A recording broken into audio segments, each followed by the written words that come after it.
Nicole Speigel. She's a grazing land management scientist working for the Department of Agriculture and Fisheries for the last 8 years, and she specialises in grazing ecology. Welcome, Nicole. Hi, I'm Nicole Speigel, working for the Queensland Government, Department of Agriculture and Fisheries. Today I will present findings from a project that is investigating the spread of Indian couch grass in Queensland's grazing lands and what this means for beef producers. I will provide some brief points on the project and a bit about the grass itself. Each project component covered will include some key points from the literature and expert opinion, followed by some project methodology and findings. I will finish with a recap and end on where to next. The Indian Couch project is funded by Meat and Livestock Australia and the Department of Agriculture and Fisheries. It is operating across 3 catchments in Queensland: the Burdekin, Fitzroy and Burnett Mary. In brief, the project is set up to learn more about Indian couch and the circumstances that exist for producers across different locations to ultimately develop case-specific Indian couch management guidelines. Indian couch is a stoloniferous tropical grass originating from Arabia, India and Southeast Asia. Early introductions to Australia in the 1930s and 1950s led to amenity-based plantings across Queensland, such as planting of lawns and aerodromes. The picture on the left here shows an Indian couch monoculture, or a novel landscape system found today on granodiorite land types or goldfields country around Charters Towers in North Queensland. Indian couch can be found right across Northern Australia, with the greatest occurrence in coastal and subcoastal Queensland. Early reports of Indian couch expansion were approaching 1 million hectares across the Burdekin, Dalrymple and Bowen Shires of North Queensland. A more recent study shows the spread of Indian couch is being facilitated by grazing. By focusing on the 3 catchments of interest, existing DAF data and data from Living Atlas of Australia and survey data collected by the project was all spatially mapped. Grazing land management land type data associated with these sites was extracted and mapped to show the extrapolated potential invasion area for Indian couch in eastern Queensland, being in the order of 14 million hectares.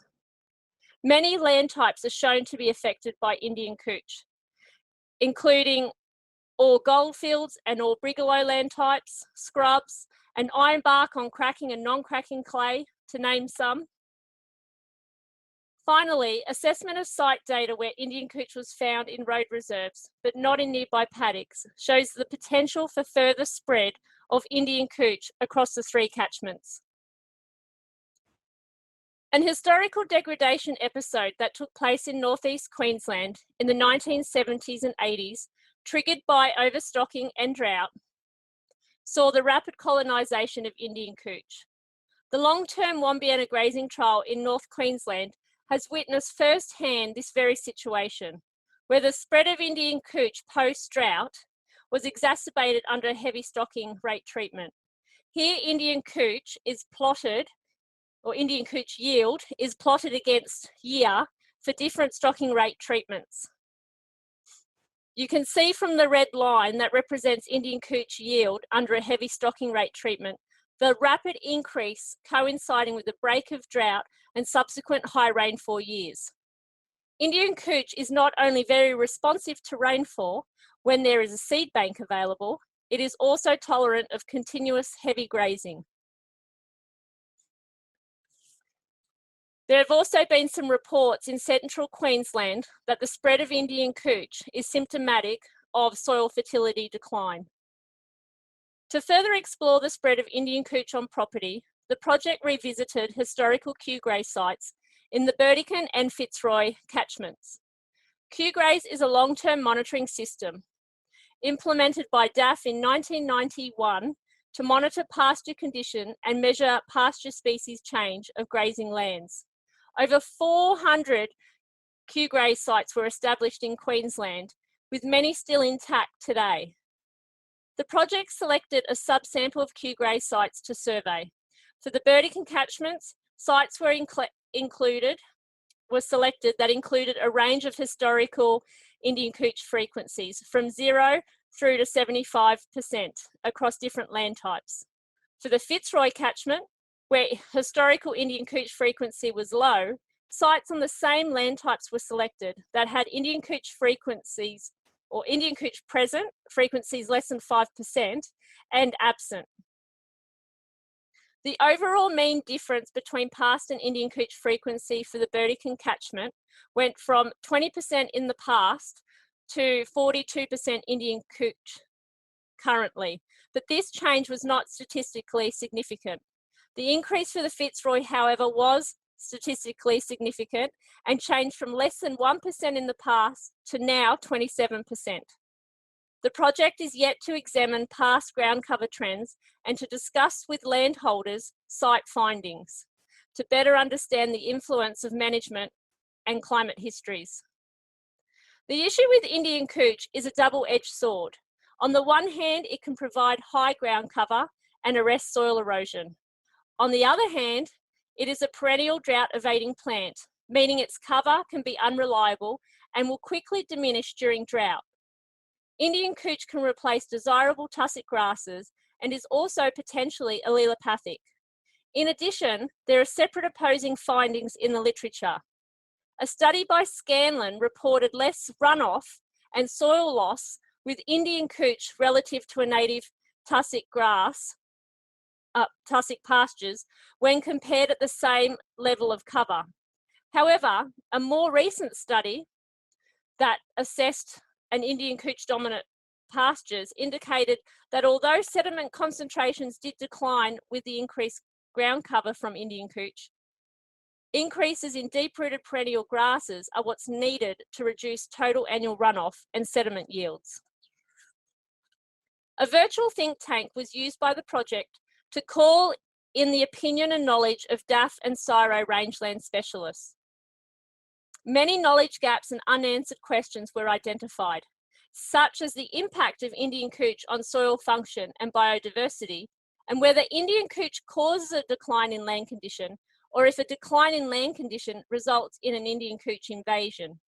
Teasing out species effects and land condition effects and removing management as a confounding factor is a project in itself. Many questions still remain unanswered, such as whether or not Indian cooch monocultures can be restored back to their original state. Understanding the ecological consequences of Indian cooch spread in pastures is paramount, as is understanding the economic consequences. Indian cooch is a moderately yielding grass and has nutritional qualities similar to native grasses. Indian cooch is also tolerant of defoliation due to its low growth form. However, a major shortfall is its reduced drought tolerance, and with producers also reporting a reduction in winter standover feed. Improved steer gains have been shown on Indian cooch compared with native pastures under high stocking rates. Here, live weight gain is plotted against stocking rate for Indian cooch and native pastures. The solid lines show live weight gain as kg per steer versus the broken lines as kg per hectare. The filled-in data points are for Indian cooch, and the points that are not filled in are for native pasture. And what you can see is under the heavy stocking rate is where the greatest difference in live weight gain is occurring, according to pasture type. This result was attributed to the ability of Indian cooch to yield higher than the native pastures under heavy grazing. It was also noted by this study that the high stocking rates imposed were not sustainable or considered a viable option. The current project used pasture exclosures to further explore production impacts. For the interest of time, I refer you to my poster presentation, where preliminary analysis of pasture site data is indicating production differences associated with soil type. In southeast Queensland, for instance, production losses for Indian cooch occurred on heavy soil types when compared with a lighter textured soil. The data for sites in North Queensland require further examination because of many confounding factors. Regardless, here is one of the Indian Cooch sites in the north under investigation. The different growth phases are shown here, from early growth through to Haydoff Indian Cooch.